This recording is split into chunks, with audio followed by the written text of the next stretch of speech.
Putain, il fait trop chaud. Aujourd'hui, nouvelle vidéo et je suis accompagnée de mon ordinateur. Oh, bonjour!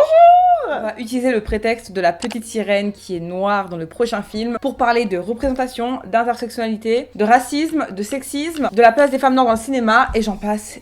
Et j'en passe. On va pas ici refaire l'histoire de la colonisation, l'histoire de l'esclavage, l'histoire de toute la vie parce que frère, je pense que depuis là ça date. T'as vu des docus, t'as lu des articles, ça y est, on n'est plus au stade de mais pourquoi vous parlez encore toujours de couleur? Si t'en es là, écoute, bon vent. J'ai la flemme. Dégueulasse mon truc. Là, on va utiliser un film américain aux États-Unis, un truc bien capitaliste, bien en vrai, on fuck la société, mais c'est intéressant. Je veux pas avoir des commentaires du type « Mais c'est les États-Unis, la France c'est pas pareil, c'est pas la même histoire, chacal. » La Martinique, la Guyane, la Guadeloupe, la Réunion, je continue? La France et le racisme, c'est une histoire d'amour, c'est fusionnel. Donc je veux pas entendre de ça. Sinon, c'est que t'as rien lu, t'as rien écouté, t'as pas lu d'article et tu te la fermes. Bref, maintenant j'ai eu l'air méchante, passons à la vidéo et à la pédagogie. Les femmes noires et la représentation par le prisme de la petite sirène. Je suis trop fière d'avoir écrit une vidéo. On va commencer la vidéo avec l'intersectionnalité. Un terme proposé par l'universitaire et afroféministe américaine Kimberly Williams Crenshaw. Avec mes mots à moi, l'intersectionnalité, c'est le fait de cumuler plusieurs discriminations en une seule personne, en l'occurrence être une femme et être noire. Ça fait que tu cumules deux discriminations très importantes. Ça va se traduire dans le fait que tu vas vivre du sexisme et un manque de solidarité au sein des communautés noires. Donc par exemple dans les mouvements antiracistes, tu vas subir le sexisme. Et lorsque tu vas aller dans les mouvements plutôt blancs avec une majorité de femmes, tu vas vivre le même rejet ou la même invisibilisation ou le même manque de considération, mais par les femmes blanches, les femmes tout court. Évidemment là c'est très simplifié, mais je vous encourage à vous renseigner. Il y aura des vidéos en barre d'informations si vous voulez creuser un peu plus le sujet. Donc pour moi c'est pas un hasard si la petite sirène c'est genre ah mon dieu, mais c'est quoi cette histoire? Comment ça mettre une femme noire, la petite sirène? Ça représente toute mon enfance, blablou, vous allez niquer mes rêves, alors que moi. Puisque au sein de la société, les femmes noires représentent une catégorie sociale très peu prise en compte, très peu considérée, très peu mise en avant, et la plupart du temps, elles doivent se débrouiller toutes seules et faire leur travail toutes seules, et rêver d'elles-mêmes, et se projeter d'elles-mêmes, et travailler 2 fois plus que les autres, plus que les femmes, dont on entend souvent parler de oui, elles sont moins bien payées les femmes, imaginez les femmes noires. Et évidemment, elles subissent aussi le racisme. Je sais que le débat, il peut paraître super ridicule, et moi la première, j'étais en mode oh mais qu'est-ce que vous me cassez les pieds avec cette histoire de petite sirène, c'est bon, c'est un film, passe à autre chose, wesh. Mais ça en dit long sur plein de choses. On va ensemble décortiquer les arguments contre le fait que la petite sirène soit noire dans le prochain film. Argument numéro 1. Vous voulez mettre des noirs partout dans les films, vous voulez mettre des femmes noires partout dans les films, vous abusez, toujours plus de noirs, blablabla, vous faites les woke. Et l'argument qui suit c'est mais vous voulez en mettre plus que ce qu'il y en a. Pourquoi ça serait pas juste proportionnel au nombre de noirs qu'il y a sur Terre? Pourquoi vous voulez en mettre trop comme ça alors que c'est même pas représentatif de tout ce qu'il y a vraiment? Il n'y en a pas tant des noirs en France, il n'y en a pas tant des noirs aux États-Unis, il n'y en a pas tant des noirs dans le monde. Really? Alors, on va prendre l'exemple des États-Unis parce qu'encore une fois, il n'y a pas de statistique ethnique en France, donc on ne peut pas savoir. Du coup, on ne peut pas mettre le doigt sur les inégalités et on ne peut pas les régler. Mais c'est pas grave. Aux États-Unis, il y en a. Ça fait au moins un bon point pour eux parce que moi je suis pas très fan, mais... Aux États-Unis, 43% de la population est non blanche, ce qui inclut les personnes noires, les personnes asiatiques, les personnes latino-américaines, et j'en passe. En réalité, il y a plus de personnes non blanches sur Terre qu'il y a de personnes blanches. Donc, argument 0, nul, nada, niet, parce que si on était vraiment raccord aux statistiques ethniques, la moitié de tous les castings de tous les films américains devraient être à 43% composés de personnes non blanches. Donc, ne ressortez pas cet argument, il est nul, voire même il ira à l'encontre de votre racisme. Argument numéro 2. Dans l'œuvre originale, elle est blanche, il faut respecter l'œuvre originale. Alors, dans l'œuvre originale...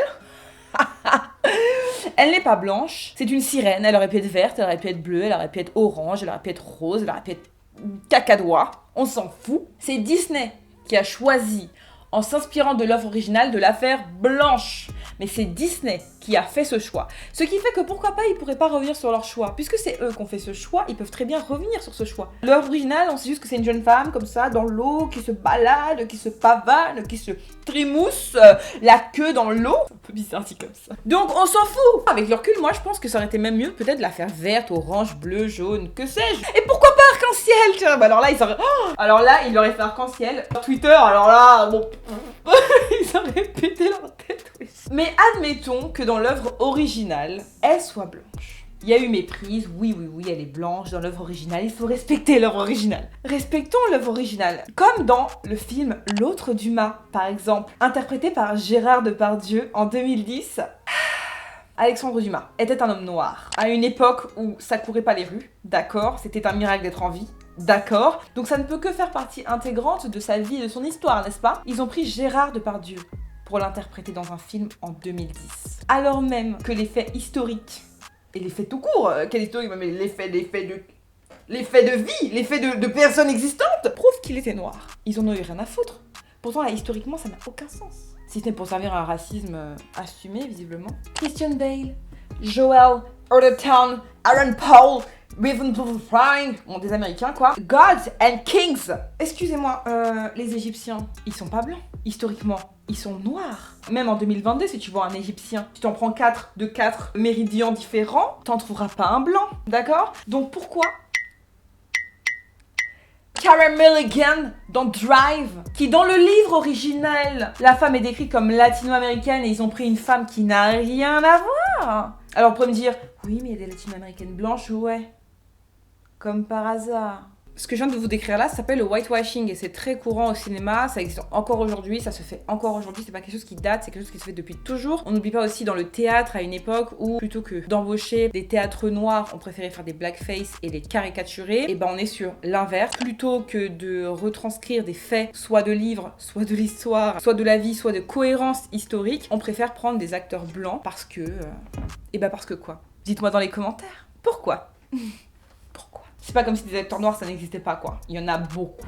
Quel culot cet argument. L'argument le plus indécent de Terre et de Navarre. Dans la barre d'informations, je vous laisserai aussi aller voir tous les films qui ont été whitewashés. Il y a une grande liste de films qui est mise à jour très régulièrement. Je vous invite si vous le souhaitez à la mettre à jour également. C'est interminable. Passez du temps dessus juste pour comprendre l'ampleur du foutage de gueule et du manque de respect qu'il y a quotidiennement comme ça dans notre face comme ça. J'entends aussi des arguments de type Disney ils font ça pour l'oseille, ils mettent des femmes noires pour qu'il y ait plus de femmes noires qui aillent voir le film ou plus de personnes noires. Sûrement qu'ils veulent se changer leur image et sûrement qu'ils cèdent aussi à une certaine pression qui est légitime en fait. Moi je préfère ça qu'ils en aient rien à foutre. Après là les arguments sont divergents et je vous laisse me dire dans les commentaires c'est quoi votre avis sur le fait de récupérer, d'utiliser une communauté pour nettoyer leur image, etc. etc. Je vous laisse en débattre dans les commentaires. Il y a plein de choses à dire mais j'ai la flemme. L'importance de voir des femmes noires dans un rôle dans lequel on ne la résume pas à ça. C'est marrant parce qu'il y a beaucoup de gens à qui ça a posé problème qu'elle soit noire. Par contre, ça ne pose pas de problème pour Pocahontas qu'elle ne soit pas blanche et qu'elle soit d'origine native américaine parce que c'est l'histoire, ils n'avaient pas mis une blanche, c'était native américaine, ils ont pris une native américaine, voilà, c'est comme ça. On manque énormément de modèles de type, c'est juste une femme qui se balade. Et sa couleur de peau n'est pas un enjeu. On n'a pas besoin d'en discuter forcément. Alors, je sais pas comment ça sera traité dans le film. Je pense pas qu'ils vont le traiter comme ça, j'en sais rien. J'ai pas vu le film. Et ça se trouve, il sera éclaté, hein. Moi, je débat juste de la problématique. Je sais pas si vous avez entendu parler du mouvement Noir n'est pas mon métier qui est en France, qui est un mouvement qui a réuni des actrices françaises, noires et métissées. Le but c'était de mettre en lumière la discrimination qu'il y a au sein du milieu du cinéma. En gros, les femmes noires, elles bossent beaucoup plus que les autres pour arriver à leur fin parce qu'encore une fois, elles ont plus d'obstacles. Elles ont à la fois les barrières mentales, les barrières familiales, les barrières du racisme, les barrières du sexisme et les autres problèmes que les autres rencontrent, à savoir la pauvreté, les histoires d'amour, la dépression, les problèmes de santé mentale. Sachant que quand t'es une femme noire, t'es plus sujet aux problèmes de santé mentale. Mais c'est pas grave, on reviendra sur ça plus tard, d'accord? On en parlera plus tard. Ce mouvement était très important parce qu'il a mis en lumière le fait qu'elles en avaient marre d'être appelées pour jouer les femmes noires. C'est-à-dire que quand on cherche une actrice qui est juste jolie, on va avoir tendance à prendre une femme blanche. Et quand on cherche un rôle cliché pour correspondre à des clichés, on va dire ah là il nous faut une femme noire en colère, là il faut une maman, une nounou, là il nous faut une nourrice, là on appelle les noirs. On laisse l'opportunité aux femmes noires de ne jouer que des rôles dans lesquels on les attend pour confirmer des clichés. Alors il y en a beaucoup qui acceptent de jouer ces rôles-là parce qu'en fait c'est leur seule porte d'entrée dans ce milieu alors qu'elles veulent être actrices, jouer d'autres rôles. Reine, politique, photographe, mannequin, pilote de Formule 1, j'en sais rien. Des trucs au hasard. Et malheureusement, non. C'est pas ce pourquoi on les appelle. Et ce mouvement, il était très important à mes yeux et de beaucoup de femmes dans le milieu du cinéma, mais dans le milieu artistique en général, je pense. Les femmes noires, elles existent, elles travaillent très dur pour arriver là où elles veulent arriver, mais elles sont extrêmement invisibilisées. On fait comme si on les avait pas vues. On les trouve moins belles, on les trouve moins intéressantes, on les trouve moins impactantes, et tout ça, c'est forcément lié à une forme de racisme. Par exemple, elles vont passer un casting pour faire le rôle d'une vendeuse de bonbons. Et ben on va leur dire « Ah ben non, désolé, mais t'es trop noire pour ce rôle ». C'est des phrases qu'elles entendent au quotidien. C'est-à-dire « Ok, t'as du talent, ok, t'es cool, ok, tu joues bien, ok, tu connais ton texte, ok, t'es très sympa, ok, t'es très jolie, mais t'es noire. » Donc ça ne marche pas. Ce qui impliquait que par exemple dans La Petite Sirène, c'était peut-être la meilleure, c'était peut-être celle qui chantait le mieux, c'était peut-être celle qui avait le plus bossé, c'était peut-être celle qui avait le plus tout donné. Oui, t'es mieux que les autres, oui, t'as mieux bossé que les autres, mais t'es noire. Donc tu peux pas faire ce rôle, tu comprends ? Et c'est absolument horrible. Vous imaginez juste entendre ça 5 secondes ? Oui, c'est bien ce que tu fais, hein, mais La Petite Sirène, elle est pas de ta couleur de peau. Donc c'est non. Pendant qu'ils font du whitewashing à côté là. T'es trop noir, tu fais trop racaille, tes cheveux correspondent pas, c'est pas assez professionnel. Mets pas de photos sur ton CV. En fait, finalement, les mêmes problématiques que les femmes noires rencontrent dans leur vie quotidienne et dans n'importe quel travail. Et l'impact que ça a, c'est qu'après ça, sur les grands écrans, au cinéma, les jeunes filles qui vont aller voir ces films, les adolescentes, les petites filles, elles ne se verront pas à la télé, elles ne se verront pas au cinéma, elles ne se verront pas dans les magazines et elles se verront uniquement dans certains milieux. Par exemple, le milieu de la musique. C'est un milieu où les femmes noires ont réussi à se faire une place. Et après, ça donne des trucs du type « Ah, tu ressembles trop à Beyoncé ! Ah, quand tu portes cette robe, on dirait trop Aya Nakamura !» C'est juste que c'est les 2 seules femmes noires que tu connais qui sont connues, c'est tout. Donc tu compares à la première image que tu penses dans ta tête, c'est terrifiant. Parlons des petites filles, la petite fille aussi que j'ai été personnellement, que beaucoup sont actuellement ou ont été. On a toutes été des petites filles, on était trop cute. Je me rappelle, j'ai grandi avec une seule Barbie noire. J'ai grandi avec des dessins animés à majorité blanche, avec des familles blanches, des petites filles blanches qui réalisent leurs rêves, des princesses blanches, des films et des séries où le personnage principal était blanc, blanche, et elles avaient peut-être une meilleure copine noire qui les aidait à les mettre en avant, à les pousser vers l'avant. Elles sont derrière comme ça à les aider à réaliser leurs rêves à elles et pas le leur en fait. On est beaucoup à avoir évolué dans ce prisme-là avec cette vision-là de la vie. C'est des choses qui sont très inconscientes et moi j'accepte pas l'argument de type mais les petites filles, les petits garçons ils voient pas les couleurs, ils sont innocents. C'est tellement faux. Si vous êtes capable d'accepter le fait que peut-être un petit garçon n'est pas capable de mettre une robe parce qu'il a vu aucun petit garçon en porter et qu'il a peur de se sentir ridicule et qu'il sera sûrement moqué à l'école parce que les autres garçons non plus n'ont jamais vu de petits garçons avec des robes, vous êtes capable de comprendre qu'une petite fille noire, elle aura peut-être du mal à se projeter en tant que médecin, en tant qu'actrice, en tant que chef d'entreprise, etc., etc., parce qu'elle n'a jamais vu de femmes qui lui ressemblent, qui ont fait ce parcours-là et qui ont réussi. Si tu as un père médecin, tu as plus de chances de finir médecin. Si tu as un père ouvrier, tu as plus de chances de finir ouvrier. Il y a à la fois le prisme de si tu as un père médecin, il pourra t'aider avec tes devoirs, t'expliquer comment on fait pour devenir médecin. Peut-être que tu auras les moyens du coup d'étudier, d'avoir un appartement à Paris payé par tes parents, etc. Mais il y a aussi le prisme de la projection, de se dire que dans ton cercle, tu as une personne qui fait ce métier-là, qui le réalise et tu peux te dire dans ta tête que c'est faisable. Toi aussi, tu peux le faire. Et si tu as un père, par exemple, qui est ouvrier, et possiblement, tu auras du mal à te projeter plus loin, à voir plus grand ou à te projeter dans des choses qui n'ont rien à voir parce que tu ne verras pas de modèles qui y ressemblent. Et les modèles, on va pas les chercher uniquement dans notre famille, dans nos amis, on va aussi les chercher au cinéma, dans les médias, à la télévision, dans les séries, dans les magazines, dans les dessins animés, dans les BD, et j'en passe et des meilleurs. Si tu grandis sans modèle, il va être encore plus difficile psychologiquement, mentalement, de t'imaginer dans ce rôle-là. Quand tu vois Superman, si t'es une petite fille noire, il va te falloir beaucoup plus d'imagination qu'un petit garçon blanc pour t'imaginer être Superwoman. Déjà, il va falloir que tu changes le nom.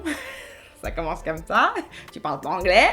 Et moi, c'est quelque chose que j'ai vraiment vécu. Il m'a fallu vraiment redoubler d'imagination, d'efforts, devoir aller chercher des modèles hyper lointains pour pouvoir me dire ouais, mais en fait, regarde, elle l'a fait, c'est possible. Donc il y a des chances que moi je puisse le faire. Si avec les mêmes obstacles, les mêmes discriminations, les mêmes problèmes, elle a pu le faire, il y a des chances que moi je puisse le faire. Et d'ailleurs les femmes noires, elles n'ont pas attendu d'avoir des modèles pour se lancer, pour le faire. Il y a des actrices incroyables qui sont des femmes noires, qui excellent dans ce qu'elles font. Si vous voyez une femme noire exceller dans un domaine dans lequel on ne l'attend pas, dans lequel elle est sûrement la seule ou une des seules, pensez qu'elle a dû redoubler d'efforts, multiplier les efforts et faire peut-être 2 fois, 5 fois, 6 fois, 10 fois plus que les autres pour y arriver.